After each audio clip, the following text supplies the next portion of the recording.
Greater اسرائیل بنے گا. حدیث میں خبریں یہ سارے مسلمان ممالک تمہارے ہاتھ سے نکل جائیں گے مسلمانوں.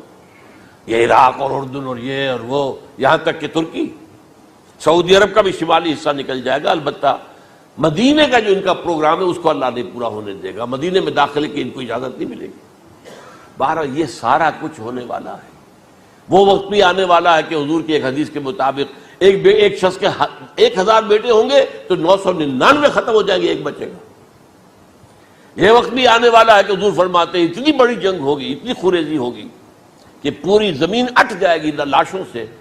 تو پرندہ جو ہے کوئی، ایک تو پرندے ہوتے ہیں کہ جو مردار خور ہے، گدھ ہے، وہ تو بڑی خوشی سے اتریں گے، تناول فرمائیں گے لاشوں کو. اسی طریقے سے کوے ہیں، چیلے ہیں. لیکن جو نفاست پسند پرندے ہیں وہ لاش کے اوپر اترنا نہیں چاہتے. تو ایک پرندہ اڑتا چلا جائے گا، اسے کہیں زمین پر اترنے کی جگہ نہیں ملے گی، لاشیں ہی لاشیں ہوں گی. یہاں تک کہ وہ تھک ہار کر اس کے جو ہے پر جواب دے جائیں گے، گرے گا تو لاش پر گرے گا. یہ وقت آنے والا، اور یہ یہودیوں کے ہاتھوں، یا یہودیوں کے جو سپورٹرز ہیں اس وقت، جو ان کے ہاتھ میں آلہ کار ہیں، ان کے ہاتھوں آنا ہے. میرے نزدیک اس کام کے لیے اس ملعون قوم کو، کہ جو حضرت عیسیٰ کے زمانے سے ملعون ہو چکی ہے، اس کو باقی رکھا گیا ہے. اسے یہ موقع دیا گیا ہے. اس نے اسرائیل بنا لیا ہے. تقریباً 2000 سال کے بعد وہ دوبارہ آ کر آباد ہوئے اس سرزمین میں جہاں سے نکال دیے گئے تھے 70 عیسوی کے اندر. یہ سارا کچھ کیوں ہو رہا ہے؟ ان کا یہ استثناء کیوں کیا گیا؟ یہ بڑی تلخ بات ہے، یہ یاد کر لیجیے.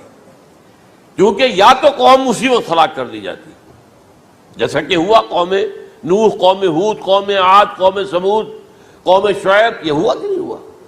اور سدوم اور عمورہ کی بستیاں جہاں حضرت لوط بھیجے گئے، اور آل فرعون جو ہلاک کیے گئے. یا تو پوری قوم ہلاک کی جاتی؟ نہیں. یہ یوں سمجھیے کہ اس پورے معاملے کو درمیان میں سے ایک وقفہ دے دیا گیا، حضرت عیسیٰ کو اٹھا لیا گیا، اور حضرت عیسیٰ دوبارہ آئیں گے. یہ کیوں کیا گیا؟ اب اس میں بڑی تلخ بات آپ سے کہہ رہا ہوں، یہ آپ کے لیے قبول کرنا آسان نہیں، حلق سے نیچے اٹھنے کی مشکل سے. اس قوم کو زندہ رکھا گیا ہے جو ملعون اور مغضوب علیہم قوم ہے. سب سورہ فاتحہ میں مفسرین لکھتے ہیں ضالین، یہ نصارہ ہیں، اور مغضوب علیہم یہ یہودی ہیں. اور قرآن کہتا ہے لعن الذین کفروا من اہل الکتاب علی لسان داؤد وعیسی ابن مریم، لعنت کی گئی. ایک ملعون اور مغضوب قوم کے ہاتھوں آخری امت محمد، اور اس کا بھی بہترین حصہ، اس پر عذاب ان کے ہاتھوں آئے گا. عربوں پر عذاب یہودیوں کے ہاتھوں، اس لیے ان کو بچایا گیا. یہ میں نے کئی دفعہ واقعہ سنایا، مولانا اسلائی صاحب بتایا کرتے تھے، کیونکہ وہ راجپوت تھے، یو پی کے راجپوت، مشرقی حصے کے، کہ ہمارے ہاں کوئی نوجوان اگر کوئی بڑی گری ہوئی حرکت کرتا تھا تو اس کے سر پر چمار کے ذریعے، چمار کے ہاتھوں جوتا لگوایا جاتا تھا. اگر راجپوت کے سر پر راجپوت کا جوتا گرا تو چلو تکلیف تو ہوئی، لیکن یہ کہ راجپوت کا جوتا گرا ہے نا، پڑا ہے. لیکن راجپوت کے سر پر چمار کا جوتا، جس کو آپ انگریزی میں کہتے ہیں to add insult to injury, وہ تکلیف بھی ہے جوتا کھانے کی، اور انسلٹ ہے کہ ایک چمار مار رہا.